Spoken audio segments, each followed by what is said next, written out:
We've always defined ourselves by the ability to overcome the impossible.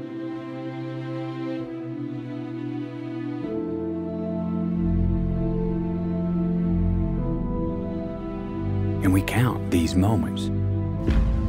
The first ever to fly faster than the speed of sound. These moments when we dared to aim higher, to break barriers, to reach for the stars. 76, you are go. To make the unknown known.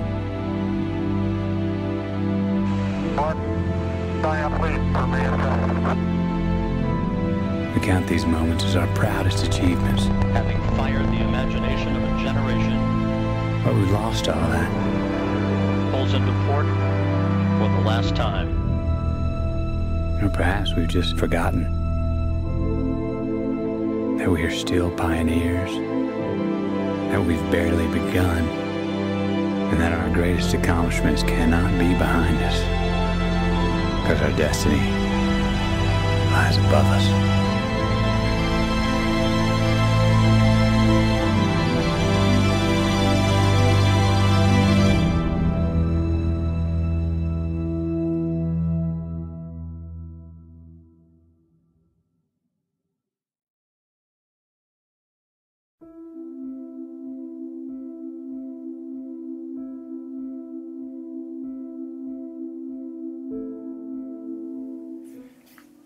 This teaser trailer came out last year. Towards the very end, we saw the very first glimpses of Christopher Nolan's next project. Now, it's always a very exciting time when Christopher Nolan comes out directing a project, because he is by far one of the most consistent directors ever. And I've been following the developments on Interstellar since originally Steven Spielberg was attached with the project. Steven Spielberg is my favorite director of all time. He is by far the epitome of what filmmaking is, and ever since he was rumored to be attached to the project, I've been following it. Now, this was back in 2006, where originally Steven Spielberg was due to be directing a project called Interstellar. The script at that time was being written by Jonathan Nolan, who is Christopher Nolan's brother. Jonathan has also been involved in the Dark Knight trilogy, so it was very, very exciting to know that a project of that, you know, with that many people working in the bag that are, you know, so talented, was coming forward, and especially Steven Spielberg being attached to it was a great plus. However, that changed. Steven Spielberg left the project for unknown reasons. However, initially it was the case that he gave the project over to Christopher Nolan, and Spielberg at that time was rumored to be a producer or even an executive producer at some point, but that obviously changed, and he's no longer attached to the project in any way, shape or form. Now, I decided to do this video because I'm very, very much looking forward to this, you know, looking forward to watching this film. I think it's going to be this year's best film. Hopefully, it's certainly shaping up to be. That's not because I'm a huge Christopher Nolan fan, it's just because of how much has gone into the pre-production side of things for it. And up until this point, we didn't know that much about what it was going to be based on, what the plot might be. But recently, some new information has come out, which I would like to share with everybody. Beginning with some things about the film itself. Now, I'm going to be reading off some notes that I've made, so I apologize if I don't look directly at the camera. The main thing is that very recently there was a CinemaCon in Las Vegas, where Christopher Nolan was a guest of honor. You know, they were celebrating his contribution to filmmaking, and as I said, he is the most consistent, or one of the most consistent directors out there at this moment in time. Certainly some of the most you know, mind-bendingly confusing yet amazing films have been made by him. So it was, you know, a big media frenzy there, and a lot of the questions that that were asked in that Q&A session were about Interstellar, this new film that he's directing. Now, he was very coy about the answers that were given, but this is what I've managed to sort of find out about the project itself. Now, he said that he's influenced, he has been influenced quite a lot by Star Wars, and especially 2001: A Space Odyssey. If you've not seen it, it's a great film, and he's saying that the goal for Interstellar was to sort of harken back to that type of filmmaking, or that era of filmmaking, of science fiction filmmaking, and that's what he's loosely trying to base his new film on. Possibly Close Encounters too. Remember, if you watch the trailer very carefully, it is very Spielbergish. You know, it sort of certainly feels that it's got a much colder tone that Christopher Nolan is very much associated with, but it still has that sense of wonder that Spielberg is so famous for. And going back to the harkening back side of things, you know, possibly chose Matthew McConaughey because he represents the everyday American man, you know, the ordinary man who goes through extraordinary circumstances, and the cornfields certainly in the trailer sort of are very much reminiscent of it. You know, the working class American man who will go on this amazing journey during the course of the film. Now, talking about, you know, the actual making of the films, you know, Christopher Nolan is very famous for not trying to use too much CGI in his films. He's a fan of practical effects over special effects, and he certainly has talked about that, about the use of conventional CGI, yes, but practical effects and sets, and there is going to be a big emphasis on these types of effects within the film, which is a great thing. You know, the Inception sequence in the corridor as it's revolving, and the fight that takes place in it was fantastic. You know, not many directors would have the courage to do that on physical sets. You know, a lot of people just choose CGI, but practical effects at this point, I completely agree. They work a lot better in terms of giving you that sense of reality and that sense of groundedness in a film that might possibly not, you know, might possibly be a bit too fantastical in its content generally. Now, he's also said that going back to the practical effects side of things, they've built an actual set of the spaceship that they're going to be using in the film, as well as an environment set just outside it. Now, in his own words, they're trying to shoot some aspects of the film sort of almost like a documentary, and certainly building a very large set with an environment outside it allows you to have, you know, to sort of make that a lot more believable. Again, going back to the fact that even though this might be a science fiction film, Christopher Nolan's unique style will bring a great sense of believability and groundedness to the film.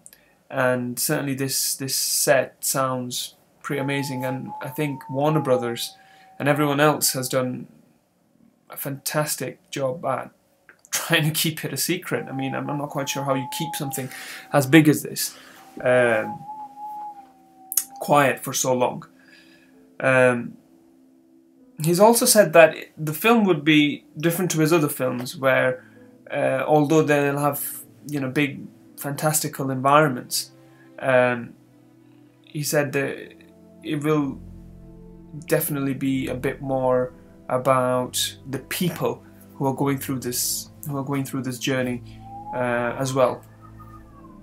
So it's certainly interesting for him to say that you know, it's a very different project to anything that he's done before. I think you know, Inception was you know, the only film I can relate this to is Inception, because, you know, that was his dreamscape. So this is his, you know, his take on the science fiction, you know, space journey type of thing, as opposed to dreams that were showed in Inception.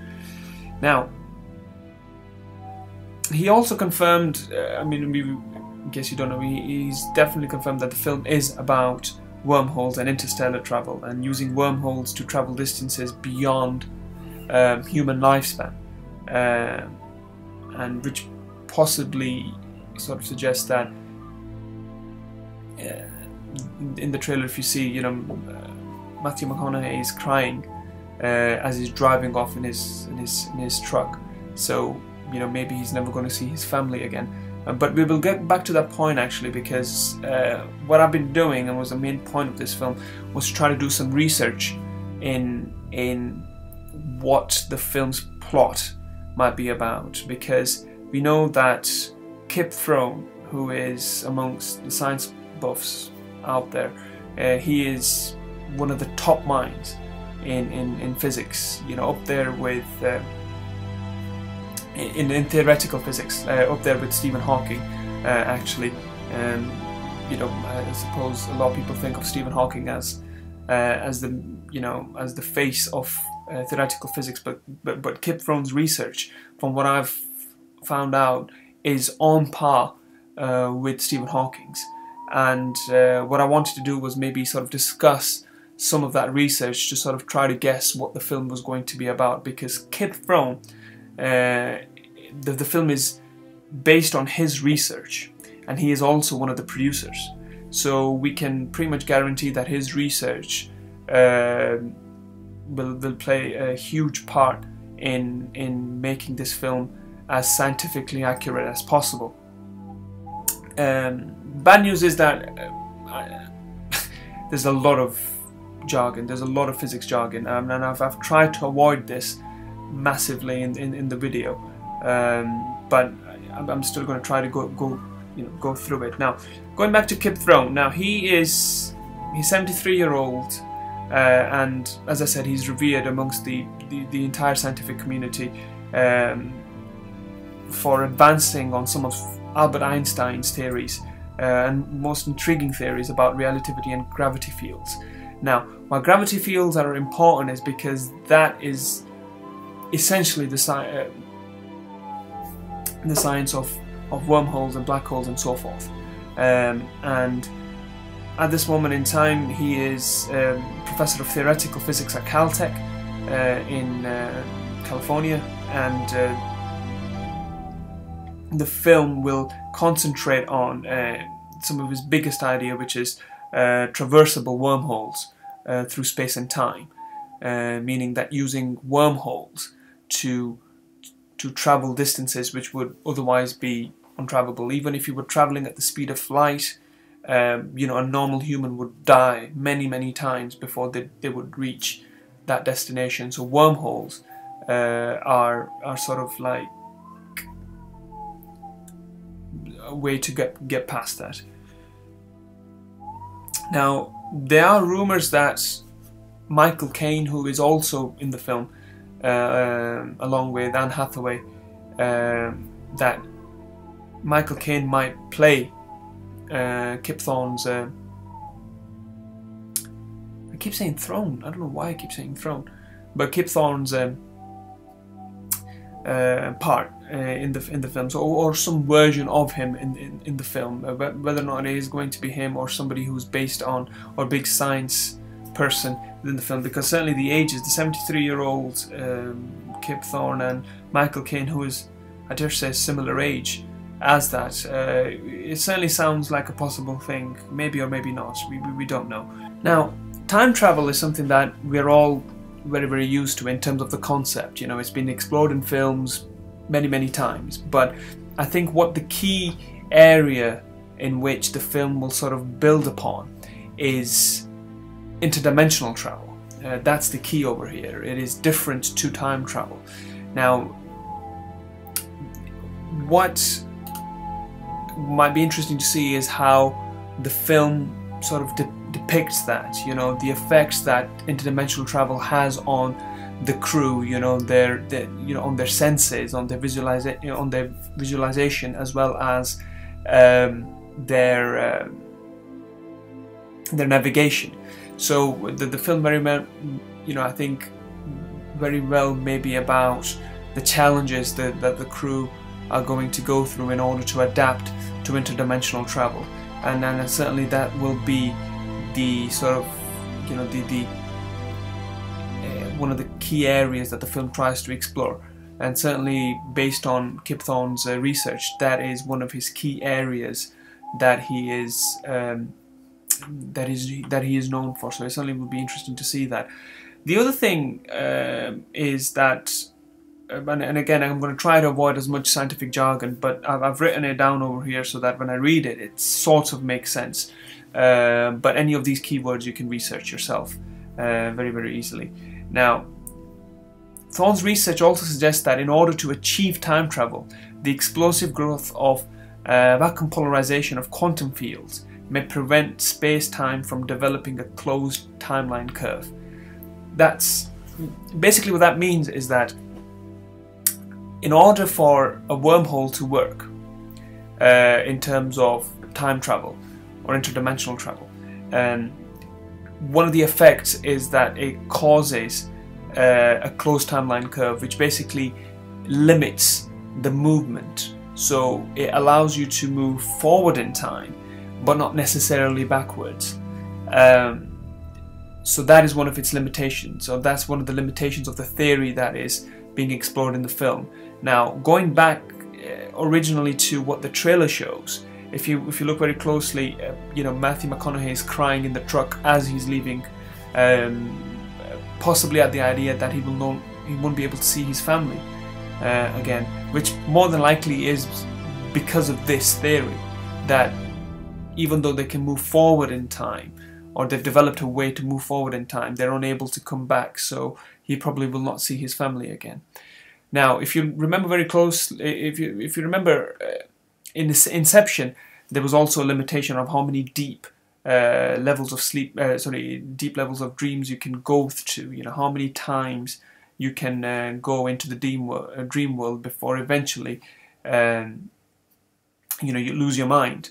So that was the limitations, and that's what Leonardo DiCaprio's character Cobb tries to do. You know, goes deeper into the mind. So similarly, I think this will be the ultimate holy grail of the film, is whether or not backwards time travel is possible. And it certainly feels like initially they were going to go forward knowing that it is a point of no return. Once they begin their journey, they will not be able to come back. So all these things are certainly very interesting in terms of what the story might be. I'm certainly looking forward to it. Christopher Nolan is the master of making very complex story arcs and character arcs. So if there's one person who can do it, it certainly is going to be him. The film is rumoured to be around November of this year, although no specific date has been given, but we certainly will be looking forward to watching it.